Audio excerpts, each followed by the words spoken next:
toujours cultivé du sorgho depuis plusieurs années sur l'exploitation. Depuis quelques années, c'est vrai que quelque part, tout le monde parle de réchauffement climatique, c'est quand même une réalité. Et la période estivale, bien souvent, il manque de l'eau, les températures sont excessives et même le sorgho qui est résistant souffre, quoi. Il n'est pas quand même totalement insensible, mais il s'en sort mieux. Et les gens qui ont l'irrigation, qui peuvent apporter de l'eau à la période sensible, ben avec 2 ou 3 arrosages, ils sauvent le sorgho et ils maintiennent un potentiel maximum. Ça fait 5 ans que je cultive du sorgho, pratiquement chaque année.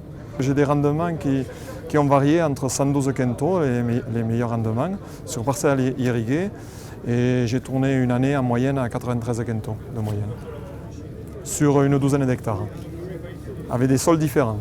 Le sorgho représente 5 à 10% de ma surface, suivant les années. C'est une culture quand même économique, écologique, et qui peut rapporter gros. Bon, mais c'est à implanter aussi dans des bonnes terres. Il ne faut pas réserver la culture du sorgho à des terres trop séchantes ou mauvaises. On peut l'implanter dans de très bonnes terres.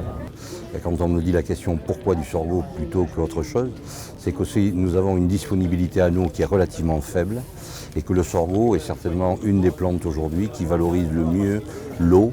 Et je pense qu'avec la quantité dont nous disposons, nous serons capables d'atteindre des rendements qui soient tout à fait honorables. Je cultive du sorgho depuis 4-5 ans. En productivité, donc, on dépasse souvent les 70 quintaux. Je suis dans des sols argilo-calcaires du Lauragais, séchants. Donc on arrive quand même à faire des 70 quintaux, sur plusieurs années on dépasse les 70 quintaux. Voilà. Bon, y a des pics à plus de 80 quintaux, 85 quintaux, et puis il y a des années où c'est qu'on fait 55-60 quintaux. Voilà. Donc non, c'est satisfaisant, il faut regarder la moyenne, quoi. Voilà.